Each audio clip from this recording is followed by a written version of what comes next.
அனைத்து பண்பட்ட நல்லுள்ளங்களுக்கும் என்னுடைய இனிய பணிவான நாள் வணக்கங்கள். இந்த காணொளி எதை பற்றினதுன்னா, பேரிடர் காலத்தில் மக்களை பாதுகாக்கிறதுக்கு எனக்கு தெரிஞ்ச யோசனைகளுடைய ஒன்றில் 3வது பாகம். அது என்ன யோசனை அப்படின்னு பார்த்துட்டோம்னா, அதாவது இப்போ பல பேரிடர் காலமாக நம்ம கடந்த காலத்தில் நிகழ்ந்த பல பேரிடர்களினுடைய சம்பவங்களை எடுத்து பார்த்ததில்ல. குறிப்பாக என்ன நம்மளால் ஒரு விஷயத்தை உறுதியாக செய்ய முடியும்னா, அந்த சிக்கி கொண்டவங்க பேரிடருக்குள்ளார சிக்கி கொண்டவங்க மாட்டிக்கொண்டவங்க ஒரு நிலநடுக்கத்தினாலேயோ பூகம்பத்தினாலேயோ அல்லது ஒரு வெள்ளப்பெருக்கத்தினாலேயோ இல்லை புயல்னாலேயோ ஏதோ கட்டடங்கள் இடிஞ்சு விழுந்துருச்சு, மரம் இதெல்லாம் வந்து விழுந்துருச்சு, ஏதாவது வாகனங்களுக்குள்ளார சிக்கியிருக்கிறாங்க, இல்லை வீட்டுக்குள்ளார சிக்கியிருக்காங்க, இல்லை மண் சரிவில் மாட்டிருக்காங்க அப்படின்னா, அதில் மக்கள் எங்கே சரியாக இருக்கிறாங்க அப்படிங்கிற ஒரு புரிதல், அந்த ஒரு தேடுதல் தான் நேரத்தை ரொம்பவே கடத்துது. அது எதனால் அந்த நேரத்தை கெடுத்ததுன்னா, ஒரு சாதாரணமாக நம்ம தேடுறதுனாவே ஒரு என்ன சொல்கிறதுனா ஒன்றுமே தெரியாத ஒரு பிளாங்க் மைண்ட், ஒரு ஒரு ஒன்றுமே இல்லாத நம்ம மனசை வச்சு தான், ஒரு சிந்தனையை ஒரு மூளையை வச்சு தான் நம்ம தேடிக்கிட்டு இருப்போம். அப்போ ஏதாவது ஒரு அதிர்ஷ்டத்தில் நமக்கு சீக்கிரமாக வந்து நம்ம தேடுறவங்க உயிர் போகிறதுக்கு முன்னாடி நமக்கு கிடைச்சிட்டாங்க அப்படின்னா, நம்ம கண்டிப்பாக அவங்கள மீட்டுடலாம். ஒரு வேளை தேடுதல் நேரம் தாமதம் ஆயிடுச்சு அப்படின்னா, உயிர் போகிறதுக்கான இதுவும் வாய்ப்புகளும் அதிகமாகிட்டே போகுது. இது எல்லா வகையான பேரிடர்கள், அப்புறம் இன்னும் இந்த ஆழ்துளை கிணறுல குழந்தைகள் இந்த மாதிரிலாம் சம்பவம் நடந்துக்கிட்டு தான் இருக்குது. ஆனால் இப்போ இதில் நம்மளால் நான் கொடுக்க போகிற இந்த யோசனையினால் ஒரு மக்கள் அடுத்த முறை பாதிக்கப்படுற விஷயத்துலேருந்து தப்பிச்சு உயிர் பிழைச்சி வந்தாங்கன்னா கண்டிப்பாக அது நமக்கு தான், நம்ம நாட்டுக்கு தான் ஒரு நல்ல பெயர். அது என்ன மாதிரியான ஒரு விஷயம் அப்படின்னு பார்த்துட்டோம்னா, இது நம்ம இன்னைக்கு டெக்னாலஜி தொழில்நுட்பம் அப்படிங்கிறது இப்போ குறிப்பாக பார்த்துட்டோம்னா மொபைலில் நல்ல ஒரு முன்னேற்றத்தை எட்டி இருக்குது. ஆனால் அந்த ஒரு மொபைல் டெக்னாலஜி மூலமாகவே மொபைல் இல்லாதவங்க, அது இந்த ஸ்மார்ட் ஃபோனு சொல்கிற டச் ஃபோனுன்னு சொல்கிற ஒரு ஒரு எலக்ட்ரானிக் டிவைஸ், மின்னணுவியல் எந்திரத்தை கையில் இல்லாதவங்க எதுவும் இல்லை. ஆனால் அதை வச்சு நம்மளால் வந்து மக்களை இன்னமுமே வந்து பாதுகாப்பு ஒரு முறையில் அவங்கள மேம்படுத்தி கொண்டு வர முடியல. அதுக்கு காரணம் என்னன்னா, எவ்வளவோ நாடுகள் ஆராய்ச்சிலாம் பண்ணுறாங்க, ஆய்வுகள்லாம் பண்ணுறாங்க, கோடியாக செலவு பண்ணுறாங்க. ஆனால் சரியான ஒரு மக்களுடைய பாதுகாப்புக்கு அவங்க வந்து அதெல்லாம் பண்ணுறாங்களா அப்படின்னு பார்த்துட்டோம்னா, அதுதான் இல்லாமலே இன்னைக்கு வரைக்கும் இருக்கு. மக்கள்ல வச்சு பணம் சம்பாதிக்கிறதுக்கு பார்க்குறாங்க. ஆனால் மக்கள் எந்தெந்த வகையில் எந்தெந்த வழியில் பேரிடர்களில் இல்லை கஷ்டத்தில் ஒரு சிக்கல்ல மாட்டிக்கிறாங்க. அப்போ அவங்கள எப்படி வந்து முடிஞ்ச அளவுக்கு வந்து அவங்களுடைய மரணத்தை தடுத்து அவங்கள மீட்டெடுக்கலாம், காப்பாற்றலாம் அப்படிங்கிற விஷயத்தில் எந்த நிறுவனமுமே, மொபைல் நிறுவனமாக இருக்கட்டும், இல்லை நெட்வொர்க் நிறுவனமாக இருக்கட்டும், இது யோசிக்கிறதும் இல்லை. யோசிக்கிறாங்க, ஆனால் அவங்களால எட்ட முடிஞ்ச ஒரு இது பார்த்துட்டோம்னா மெதுவாக தான் இருக்குது. ஒவ்வொரு படிப்படியாக தான் ஒவ்வொரு இதையும் எட்டிட்டு வராங்க. ஆனால் நான் கொடுக்குற இந்த யோசனை, இந்த தகவல் கண்டிப்பாக நம்ம இந்திய அரசாங்கத்துக்கு மட்டும் இல்லை, உலகத்தில் இருக்க எல்லா நாடுகளுடைய மக்களுக்கும் ஒரு நல்லது கொடுக்கும் அப்படிங்கிறது என்னோட தரப்பில் தனிப்பட்ட ஒரு நம்பிக்கை. ஏன்னா இது நீங்கள் தாராளமாக ஆய்வு பண்ணி இதில் இருக்கிற உண்மை தன்மையை நீங்கள் சோதிச்சு பார்த்து அது எனக்கும் நீங்கள் சொல்லலாம். தாராளமாக என்னுடைய ஃபேஸ்புக்கில் என்னுடைய மொபைல் நம்பர்லாம் இருக்குது. அந்த நம்பரை எடுத்து கூட எனக்கு நீங்கள் தாராளமாக கால் பண்ண சொல்லுங்கள். இது நடைமுறையில் சாத்தியம் இல்லையா அப்படிங்க. ஏன்னா அடுத்தது நான் ஏதாவது தவறாக ஆய்வு பண்ணியிருந்ததுன்னா கூட அதில் நான் சோதனை பண்ணி பார்க்குறதுக்கு மேற்படி சோதனையை நான் பண்ணுறதுக்கு எனக்கு சுலபமாக இருக்கும். அது என்ன ஐடியா, என்ன யோசனை, அது என்ன தகவல் அப்படிங்கிறத இப்போ உங்களுக்கு நான் புரிய வைக்க போகிறேன். அது என்னன்னு பார்த்துட்டிங்கன்னா வந்து இன்னைக்கு மொபைல் ஃபோன், டச் ஃபோன் இல்லாதவங்க சிறுபான்மையாக தான் இருப்பாங்க. பட்டன் ஃபோன், வந்து பழைய காலத்து மக்கள், ரொம்ப வயது முதிர்ந்தவர்கள், இப்போ நம்ம நவீன தொழில்நுட்பத்தை பற்றி தெரியாதவங்க பட்டன் ஃபோன் யூஸ் பண்ணிட்டு இருந்திருக்கலாம். ஆனால் இளைஞர்கள், சிறுவர்கள் தொட்டு ஒரு இளைஞர்கள், ஒரு நடுத்தர வயதுனா நல்ல ஒரு தெளிவான மனநிலை இருக்கிறவங்க வரைக்கும் அந்த டச் ஃபோனை யூஸ் பண்ணிட்டு இருப்பாங்க. அப்போ அந்த டச் ஃபோன் என்னன்னா, இது எப்போவுமே நம்ம கையில் இருக்கணும். இந்த ஃபோனில் எவ்வளவோ ஆப்ஸ்லாம் இருக்கும். அந்த ஆப் மூலமா, அந்த செயலி மூலமா நம்ம என்ன பண்ணணும்னா ஒருத்தர் இருக்கிற இடத்த கண்டுபிடிச்சி அவங்கள பேரிடர் காலத்துல நான் சொல்றேன். குறிப்பா பேரிடர் காலத்துல நம்ம வந்து ஒவ்வொரு நபரையும் நம்ம வந்து எப்பயும் நம்ம இதனுடைய கண்ணோட்டத்துல வைக்கணும் அப்படிங்கிறதுக்காக. அப்படிப்பட்ட பேரிடர் காலத்துல இந்த மொபைல் வச்சு நம்ம என்ன பண்ணலாம் அப்படின்னு பார்த்துக்கிட்டிங்கன்னா, இந்த கவர் வந்து எத்தனை பேர்த்துக்கு தெரியும்னு எனக்கு தெரியல. ஆனால் சென்னையில் அந்த சொமேட்டோ, ஸ்விக்கி, அப்புறம் இன்னும் அந்த ஷேடோ ஃபேக்ஸு, அப்புறம் இன்னும் சில டெலிவரி கம்பெனிலாம் என்னென்னலாம் வந்து பொருள்லாம் டெலிவரி பண்ணுறாங்களோ, மழை காலத்துலேயும் வந்து கொண்டு போய் மொபைல் வந்து மழையில் நனையாமல் கொண்டு போய் டெலிவரி பண்ணுறதுக்காக இந்த கவர் யூஸ் பண்ணுறாங்க. இந்த கவர் என்னன்னு பார்த்துட்டிங்கன்னா, மொபைலை மழை தண்ணி படாமல் நனைக்கும். அதே சமயம் இந்த இதில் டச்சும் வந்து வேலை செய்யும். ஆனால் உங்களுக்கு இந்த கவருக்குள்ளார ஃபோனை போட்டு நான் காமிக்கிறேன். இப்போ இந்த மொபைலை பார்த்துட்டிங்கன்னா கவருக்குள்ளார போட்டிருக்கேன். கவருக்குள்ளார நம்ம இதை வச்சுட்டே கையால் என்ன பண்ணலாம்னா இதை டச் பண்ணி இதில் நம்ம வேலை செய்யலாம். வேணுங்கிற ஆப்ஷன்ஸ் நம்ம பார்க்கலாம். ஓகேங்களா? அப்போ என்ன ஆகுனா இதில் தண்ணியும் படாது, எதுவும் படாது. ஏதாவது ஃபோன் மேலே விழுந்தா கூட இல்லை அடிச்சுன்னா கூட முடிஞ்ச அளவுக்கு இது டேமேஜ் ஆகாது, பாதிப்புக்கு உள்ளாகாது. ஆனால் இந்த கவர் நம்ம இது வரைக்கும் பயன்படுத்துகிற நம்ம சமுதாயத்தில் பார்த்துட்டோம்னா இது குறைவான தரத்தை கொண்டது தான். ஆனால் பேரிடர் காலத்தில் மக்கள் பயன்படுத்துறதுக்காகவே இது இன்னும் தரத்தை மேம்படுத்தணும். இதை மேம்படுத்துறது மட்டும் இல்லாமல் மக்கள் இதை எப்படி பயன்படுத்தணும் அப்படிங்கிறதையும் சொல்லிடுறேன். ஒவ்வொரு மக்களுமே இந்த மொபைலை இந்த மாதிரி வந்து இந்த கழுத்தில் அணிஞ்சிக்கிற மாதிரி இருக்கணும். இன்னொன்று இந்த கழுத்தை விட்டு நம்ம இந்த மொபைலை பிரித்து எடுக்காத மாதிரி பண்ணணும். எப்பப்பெல்லாம் பேரிடர் காலம் இந்த இப்போ சமீபத்தில் ஏற்பட்ட தென் தமிழகத்தில் ஏற்பட்ட தொடர், அதுவும் வந்து எதிர்பாராத ஒரு வரலாறு காணாத கனமழை ஏற்பட்டுச்சோ, அந்த மாதிரி மழை வரும்போது பெரும்பாலும் நெட்வொர்க் சிக்னல் எல்லாம் துண்டிக்கப்பட்டுரும். அப்படி நெட்வொர்க் சிக்னலில் துண்டிக்கப்பட்ட பிறகு என்ன ஆகும்னு பார்த்துட்டிங்கன்னா, மொபைல்லேருந்து இன்னொருத்தரை நம்மளால தொடர்பு கொள்ள முடியாது. ஏன் தொடர்பு கொள்ள முடியாதுன்னா, இப்போ ஒரு ஏர்டெல் அப்படிங்கிற ஒரு நிறுவனத்தை எடுத்துக்கிட்டாவோ, இல்லை வோடாஃபோன் ஐடியா அப்படிங்கிற ஒரு நிறுவனத்தை எடுத்துக்கிட்டாவோ, இந்தியா முழுக்க அவங்களுடைய நெட்வொர்க் கனெக்ஷன் எல்லாம் வந்து இதாக இருக்கும், பிணைப்பாக இருக்கும். அதில் நம்ம ஒரு சில பகுதிகளில் இருக்கிற ஏற்படுற பேரிடர்னால ஒட்டுமொத்த இந்தியாவில் இருக்கிற எல்லா இணைப்பையும் வந்து நம்ம துண்டிக்கலாம் முடியாது.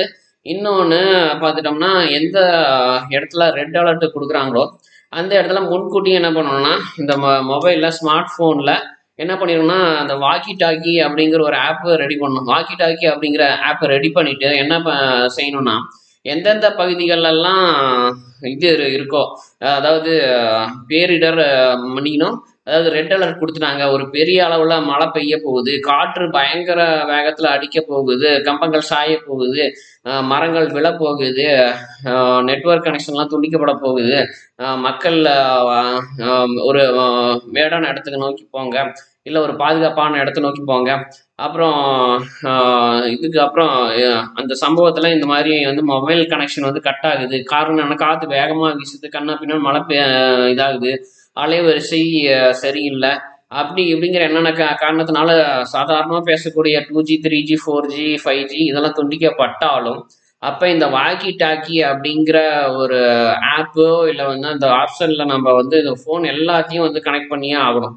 அந்த ஃபோனில் வந்து அந்த ஆப்பை நம்ம கனெக்ட் பண்ணி அது சும்மா ஒரு ஆனில் வச்சுருந்தாவே போதும். மொபைல் வந்து கால் கனெக்ட் ஆகுதோ, நெட்டு கனெக்ட் ஆகுதோ இல்லையோ, இல்லை கால் கனெக்ட் ஆகுதோ, இல்லை மெசேஜ் போகுதோ, இல்லை வேறு ஏதாவது பண்ண முடியுதோ இல்லையோ, அந்த வாக்கி டாக்கி ஆப் வந்து கண்டிப்பாக ஆனில் இருக்கணும். தண்ணிக்குள்ளார இங்கே மழை பெஞ்சு பெருவெல்லாம் வந்து தண்ணிக்குள்ளார அவங்க போய் தண்ணிக்குள்ளார எங்கேயாவது சிக்கிக்கிட்டு இருந்தாலும் இந்த மொபைலை இப்படி கழுத்தில் போட்டுக்கணும். இந்த கயிறு பார்த்துட்டோம்னா இப்போ குறைந்த தரத்தில் ஒரு தளர்வாக தான் இருக்குது, சுலபமாக பிச்சுக்கிட்டு போயிடும்.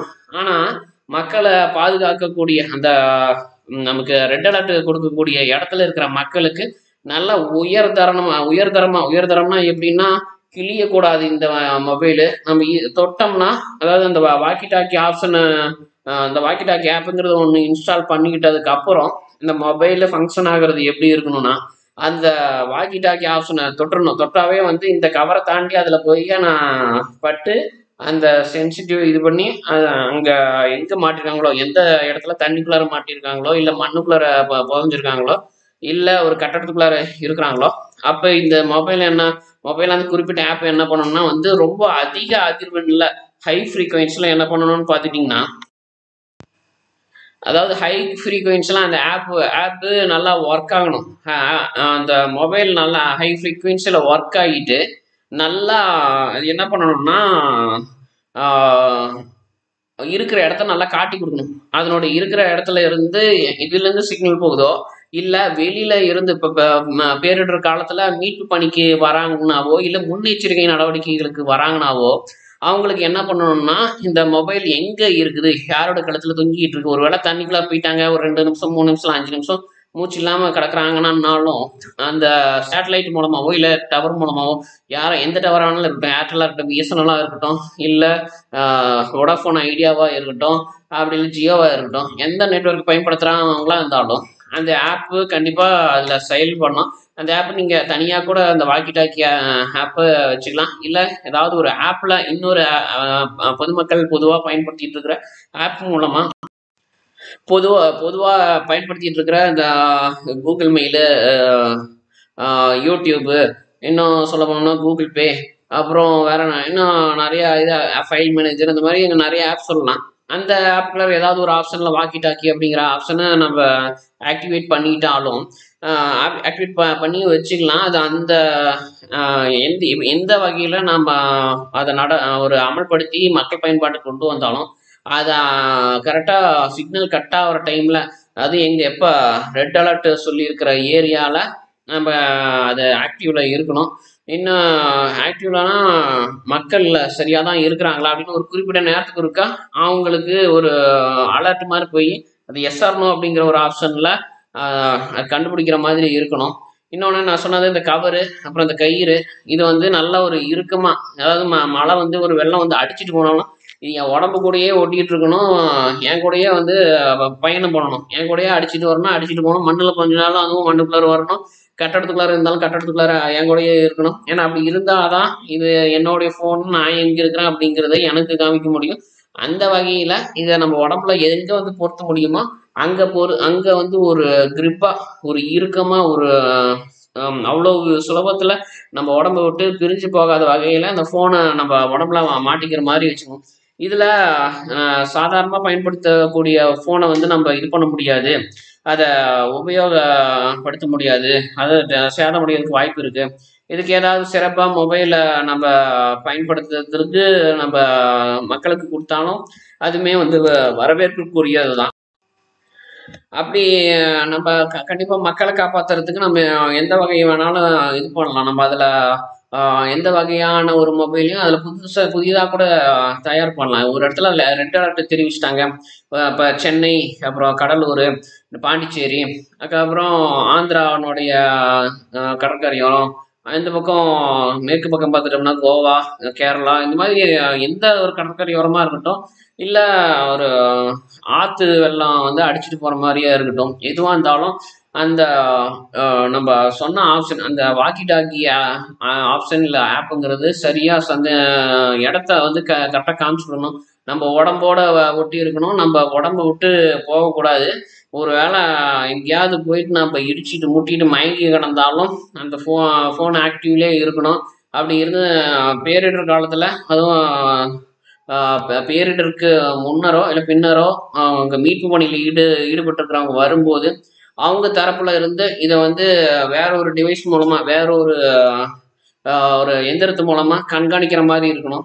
அந்த அவங்க சொல்லியிருக்கிற அந்த வட்டத்துக்குள்ளார அந்த முன்ன ரெட் அலர்ட் காமிச்சு பேரிடர் நிகழ்ந்து பேரிடருக்கு நிகழ போகிறதுக்கு முன்னாடியோ இல்லை பின்னாடியோ எல்லாத்தையும் ஒரு பாதுகாப்பான இடத்துக்கு கூட்டிகிட்டு போனோமா அப்படிங்கிறத கண்காணிக்கிறதுக்கு, பேரிடருக்கு முன்னாடி நிகழ்வுக்கு, இந்த வெள்ளப்பெருக்கு, புயலினுடைய தாக்கம், இன்னொன்று பூகம்பம், இந்த மாதிரியான சம்பவம் நிகழ்வதற்கு முன்பு பாதுகாப்பான இடத்துக்கு கூட்டிகிட்டு போகணும். நடந்ததுக்கு பிறகு நம்ம கண்டிப்பாக வந்து தேடணும் யாராவது மாட்டிருக்காங்களா இல்லைன்ட்டு. அதுக்கு இந்த ஒரு யோசனை கண்டிப்பாக ஒரு நல்ல ஒரு புதிய படைப்பை கொண்டு வரும். இது நம்ம இந்திய நாட்டில் மட்டும் அமல்படுத்துகிற மாதிரி இருந்ததுன்னா நம்ம நாடு தான் பார்த்து பெரிய அளவில் பொருள் செலவு பண்ணி பணத்தை வாரி இறைச்சி நடைமுறைக்கு கொண்டு வரணும். ஆனால் இதை உலகம் முழுக்க நம்ம வச்சுக்கோங்களேன்.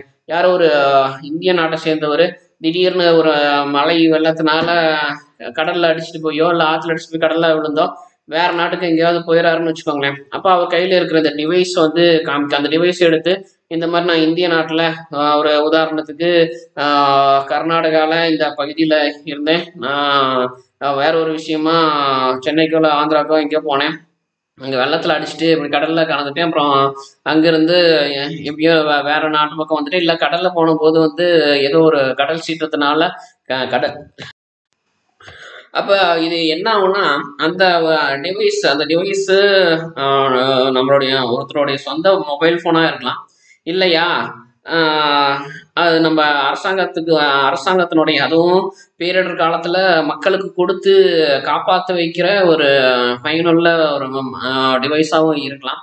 அது எப்படிங்கிறது நம்ம இந்திய அரசாங்க தரப்புல தான் நல்லா ஆய்வு பண்ணி அதை ஒரு முடிவு பண்ணணும். முடிவு பண்ணிட்டு அது மக்களுக்கு எந்தெந்த மாதிரி எந்தெந்த நேரத்தில் எந்தெந்த காலகட்டத்தில் கொடுத்து அவங்கள முன்கூட்டியே பாதுகாக்கிறதுக்கும் அதாவது இயற்கையினுடைய சீற்றங்கள் அல்லது தாக்குதலுக்கு பிறகு அவங்கள காப்பாற்றுறதுக்கும் அவங்க பயன்படும் அப்படிங்கிறத ஆய்வு பண்ணணும். அப்படி ஆய்வு பண்ணிட்டா கண்டிப்பாக மக்களை என்ன பண்ணிடலான்னா அவங்க எளிமையாக இந்த விஷயத்த வந்து யாருக்கும் நாம் வந்து ரொம்ப கஷ்டப்படுத்தி தான் புரிய வைக்கணும். இது வந்து படித்தவங்க தான் புரிஞ்சுக்குவாங்க, படிக்காதவங்க புரிஞ்சுக்க மாட்டாங்க. படிக்காதவங்களாம் இருந்தாங்கன்னா, சின்ன பையனாக இருந்தாங்கன்னா, சின்ன குழந்தையா இருந்தாங்கன்னா, இல்லை பெண்களாக இருந்தாங்கன்னா உங்களுக்கு இது புரியும், அவங்களுக்கு அது இது புரியாது அப்படின்னு யாரையும் நம்ம குறை சொல்ல முடியாது. எல்லாருக்கும் தெளிவாக புரியும். உங்கள் உடம்போட ஒரு எலக்ட்ரானிக் டிவைஸ் ஒட்டிக்கிட்டு இருக்கும்போது, அதாவது பேரிடர் வரப்போகிற சமயத்தில் மட்டும் அந்த டிவைஸ் எப்படி பயன்படுத்த போகிறீங்க, அந்த டிவைஸ் உங்கள் கூடயே இருந்து உங்களை எப்படி காப்பாற்ற போகுது, இதுதான். ஏன்னா நம்ம உள்நாட்டுக்குள்ளாரே மாட்டிக்கிட்டு சிரமத்தில் இருந்தாலும் அந்த டிவைஸ் நம்மளே காப்பாற்றிடும். இது எப்படி வந்து வடிவமைக்கணும்னா, அந்த ஆப்பு சேட்டலைட்லேருந்து நம்ம ஃபோக்கஸ் பண்ணாலும் காமிச்சு கொடுத்துடணும். இன்னொன்று இப்போ இயற்கை சீற்றத்துக்கு பிறகு போயிட்டு யாராவது காணாமல் போயிட்டாங்கன்னா அவங்கள தேடுறதுக்கும் இந்த இது வந்து பயன்படணும். இப்போ ஒரு வேளை அந்த மாதிரி இருக்கிற இடத்த ரொம்ப துல்லியமாக கண்டுபிடிச்சிட்டாங்க அப்படின்னா அந்த இடத்துல தொலையிட்டு அந்த இடத்துல தேடுதல் பணி மேற்கொண்டு உள்ளுக்குள்ளார சிக்கி இருக்கிறவங்கள சுலபமாக மீட்டு எடுத்துகிட்டு வந்துடலாம். இந்த யோசனை இப்போ இன்னைக்கு முழுக்க கொஞ்சம் என்னுடைய தரப்பில் என்னுடைய குழு, அதாவது இதுக்கு இந்த மாதிரியான இயற்கை பேரிடருக்கு நம்ம எதிர்காலத்தில் என்ன பண்ணலாம் அப்படின்னு ரொம்ப இது பற்றி தீவிரமாக ஒருத்தருக்கு ஒருத்தர் பேசிகிட்டு இருக்கும்போது தெரிஞ்சுது. கண்டிப்பாக இதில் ஏதாவது மேம்பாட்டு முறை இருந்தாலும் நான் உங்களுக்கு அடுத்த காணொலியில் இதனுடைய அடுத்த பாகத்தில் நான் தெரியப்படுத்துகிறேன். என்னுடைய இந்த யோசனை பற்றி உங்களுக்கு இன்னும் மேம்பாட்டு முறைகள் எதுவாக இருந்தாலும் நீங்கள் வெளிப்படையாக கூட நீங்கள் டிஸ்கஸ் பண்ணி கலந்து ஆலோசிக்கலாம். கண்டிப்பாக இதை நீங்கள் சொல்கிற விஷயம், நீங்கள் யார் சொல்கிறீங்க, இது எங்கேருந்து சொல்கிறீங்க, எந்த விவரமும் வெளியில் போகாது. இன்னொன்று என்னுடைய குழுவில் இருக்கிறவங்களும் அதே மாதிரி தான் இந்த காணொலியை பார்க்குறவங்கள வந்து எப்படியோ அதே மாதிரி என்னுடைய குழுவில் இருக்கிறவங்களும் எல்லாருமே பொதுமக்கள் தான். எல்லாருமே அடிப்படையில் இந்திய குடிமக்கள் தான். அவங்களுடைய தனிப்பட்ட கருத்தை ஒரு நல்ல விஷயத்துக்காக ரியல் கான்ஃபரன்ஸ் யூடியூப் சேனல் உரிமையாளர் கண்ணன் எஸ் காளிமுத்துக்கு நீங்கள் தாராளமாக சொல்லலாம். கண்டிப்பாக இது ஒரு நல்ல ஒரு வளர்ச்சிக்காக இதை என்னுடைய யூடியூப் சேனலில் தான் வந்து நான் கண்டக்ட் பண்ணிட்டு இருக்கேன். இதெல்லாம் எந்த ஒரு பண வரவும் லாபமும் எதிர்பார்க்கறது இல்லை. முழுக்க இது மக்களினுடைய பயன்பாட்டுக்காக தான் எல்லா தகவல்களையும் சேகரித்து கொண்டாந்து இதில் நான் சொல்லிக்கிட்டு இருக்கிறேன். இது என்னுடைய இந்த யோசனையில் என்னென்ன ஒரு நல்லது அப்படின்னு பார்த்துட்டோம்னா, ஒன்று மக்களுக்கு அந்த ஒரு ஸ்மார்ட் ஃபோன் யூஸ் பண்ணுறதுல இன்னும் வந்து ஒரு அடுத்தடுத்த ஒரு அறிவு வந்து ஒரு சிந்தனை அப்படிங்கிறது கியூரியாசிட்டி என்ன இருக்குது அப்படிங்கிறது நோண்டு பார்க்குறதும் வந்து தெரியும். இன்னொன்று டச் ஃபோனில் என்னென்ன நல்லது இருக்குது அப்படிங்கிறது தெரியும். இன்னொன்று அவங்களுடைய பாதுகாப்பும் உறுதியாகும். பாதுகாப்பினுடைய அந்த சதவீதம் ஒரு என்ன சொல்றது, பாதுகாப்பினுடைய வெற்றிக்கான சதவீதம் மேம்படும். இன்னொன்று நம்ம மக்களினுடைய இறப்பை இந்த இயற்கை சீற்று மூலமாக நடக்கிறத பெரிய அளவில் குறைக்கலாம். நான் சொன்னதில் இந்த மொபைலில் தனியாக ஒரு ஆப் வச்சாலும் சரி, இல்லை SOS அப்படிங்கிறது கூட சேர்ந்து வச்சாலும் சரி, அது என்ன பண்ணணும்னா பேரிடரில் மாட்டியிருக்கும் போது மக்களுடைய ஃபோன்லேருந்து அதுவும் மக்கள் மாட்டிக்கிட்டா மட்டும் வந்து அலர்ட் அடிக்கக்கூடாது. என்ன பண்ணணும்னா மாட்டாத சமயத்துலையும் அந்த பேரிடர் எப்போ ஆரம்பமாக போகுது எப்போ முடிய போகுது அத்தனை காலம் வரைக்கும் அந்த மொபைல் ஆனில் இருக்குது, அவங்க சார்ஜில் போட்டு இது பண்ணி வச்சுக்கிறாங்க, பேட்டரியை ஆனில் வைக்கிறாங்க அப்படின்னா கண்டிப்பாக அது மொபைல் கண்காணிப்புலேயே இருக்கணும். அந்த எந்த பகுதிக்குள்ளார ரெட் அலர்ட் கொடுத்துருக்காங்களோ அந்த பகுதிக்குள்ளார எங்கெங்கெல்லாம் டவர்லாம் இருக்குதோ அதுக்குள்ளார எத்தனை மக்கள் வராங்களோ, அதாவது எத்தனை மக்கள் கவர் ஆகுறாங்களோ, அதில் உள்ளடக்கம் ஆகுறாங்களோ அத்தனை மக்களினுடைய மொபைலுமே இந்த ரெட் அலர்ட் இல்லை ஆரஞ்சு அலர்ட் இந்த மாதிரி ஆபத்தினுடைய தன்மையை பொறுத்து அந்த பகுதிக்குள்ளார வர மக்கள் எல்லா மக்களுடைய மொபைல்லையுமே இந்த ஒரு செயலியானது தன்னிச்சையாக செயல்படணும். முடிஞ்ச அளவுக்கு அது தன்னிச்சையாக செயல்படணும். மக்கள் தான் வந்து தானா இதில் கூகுள் ப்ளே ஸ்டோரியோலையோ இல்லைன்னா வந்து வேறு ஏதாவது ஒரு ஆப்ஷன்லேயே போயிட்டு அதை தரவிறக்கம் செஞ்சு அதில் லாகின் பண்ணி அதுக்கப்புறம் பயன்படுத்தணும்னு இருக்கக்கூடாது. அந்த நெட்ஒர்க்கை வச்சு 5G சிக்னலில் 4G சிக்னலில் 3G 2Gன்னு சிக்னல் அந்த சமிக்கைகளை கொடுத்துட்ருக்காங்களே அந்த கம்பெனி எல்லாருமே இதில் அவங்களுடைய நெட்ஒர்க் அந்த சிஸ்டத்தை அந்த கட்டமைப்பை மேம்படுத்தி வைக்கணும். மக்கள் யார் யாரெல்லாம் எந்தெந்த பகுதிக்குள்ளார கவராங்க போகிறாங்க வராங்க, எது வானிலை அறிக்கையிலிருந்து எந்தெந்த பகுதிக்குள்ளார புயல் வருது இல்லை வெள்ளம் வரப்போகுது, மழை வந்து உயர்ந்த காற்றழுத்த தாழ்வு மண்டலம் உருவாகிருக்கு இல்லை குறைந்த காற்றழுத்த தாழ்வு மண்டலம் உருவாகியிருக்கு, அதில் எவ்வளோ நேரம் எத்தனை நாள் அந்த மழை மேகங்கள் இருக்குது, எவ்வளோ சென்டிமீட்டர் மழை பெய்யும், அதில் எங்கெங்கெல்லாம் வெள்ள அபாய எச்சரிக்கைலாம் கொடுத்துருக்காங்களோ அந்த இடத்துல கண்டிப்பாக அவங்க எல்லா நெட்ஒர்க் கம்பெனியும் நல்லா ஃபோக்கஸ் பண்ணணும். அந்த இடத்த கூர்மையாக கவனித்து ஒரு மக்களை விடக்கூடாது, எல்லா மக்களும் அதில் கீபேட் ஃபோன் வச்சுருக்கிறவங்க எப்படின்னு எனக்கு தெரியல. ஆனால் முடிஞ்ச அளவுக்கு எல்லா மொபைலையும் அவங்க ஒரு மானிட்டர் பண்ணி அது எல்லாத்தையும் கண்காணித்து எல்லாரையும் காப்பாற்றுறதுக்கு நம்ம தொழில்நுட்பத்தை இன்னும் மேம்படுத்தணும்.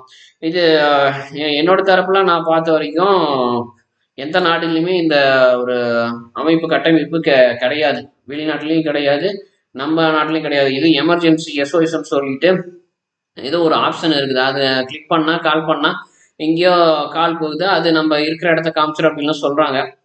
ஆனால் ஒருத்தன் பேரிடருக்குள்ளார இயற்கை சீற்றத்துக்குள்ளார மாட்டிக்கிட்டான் அப்படின்னா அவனை இருக்கிற இடத்த துல்லியமாக கண்காணிக்க முடியுமா அப்படிங்கிற ஒரு விஷயத்துல தான் கோட்டை விட்டுறாங்க. அப்போ அந்த விஷயத்த நாம் மேம்படுத்தணும். அந்த விஷயத்த மேம்படுத்தினா இன்னும் நான் நல்லா யோசிக்கணும். நம்ம படித்த படிப்பு நம்ம இது வரைக்கும் நல்லா படிச்சிருக்கோம், என்னென்னலாம் பாட புத்தகத்தில் பார்த்துருக்குறோம், நம்ம அதெல்லாம் கொஞ்சம் யோசிக்கணும். மற்றவங்களுக்காக யோசிக்கணும், நம்மளுக்காக யோசிக்கணும். நம்ம தினமும் வேலை செய்கிறோம், போகிறோம் வரோம், ஒரு விதமான மனசஞ்சலத்தில் இல்லை வந்து ஒரு மனப்பான்மையில் நம்ம இருக்கலாம். ஆனால் அந்த மனப்பான்மையில் இருந்துட்டு மற்றதெல்லாம் யோசிக்க முடியல அப்படின்னா கூட அது கஷ்டம் தான். ஏன்னா காசு கொடுத்தா தான் இன்றைக்கி நம்ம எல்லாம் ஒரு நல்ல விஷயத்த புது யோசனையை சிந்திச்சு பழகிட்டோம். இப்படி காசு வரலைன்னா நம்ம எதுக்காக யோசிக்கணும், ஏன் யோசிக்கணும், நமக்கு ஏதாவது ஒரு 10 பைசா பிரயோஜனம் இருக்கா அப்படின்லாம் யாரும் நினைக்கக்கூடாது. ஏதாவது ஒன்று உங்களால் முடிஞ்ச ஒரு புதிய யோசனைகளை சொல்லிக்கிட்டே இருந்தீங்கன்னா தான் அது கண்டிப்பாக அடுத்தடுத்த தலைமுறையினருக்கு வந்து ஒரு பாதுகாப்பாக அமையும்.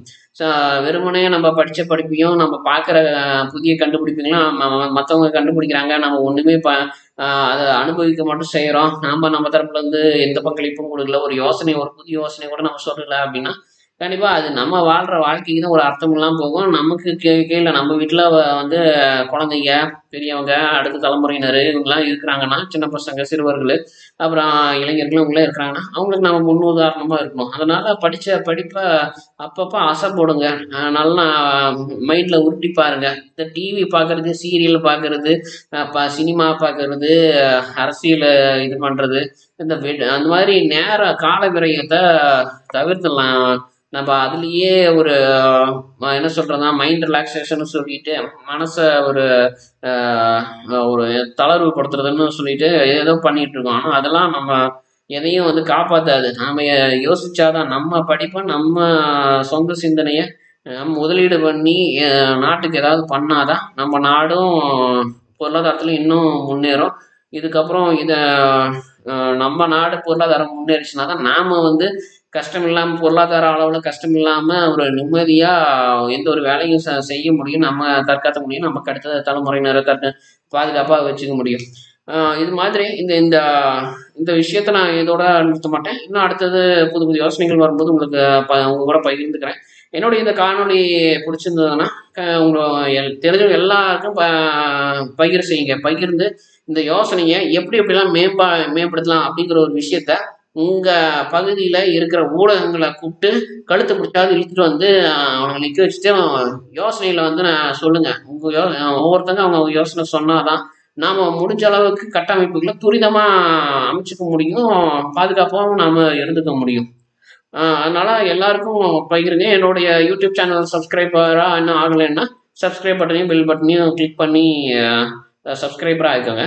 நன்றி, வணக்கம்.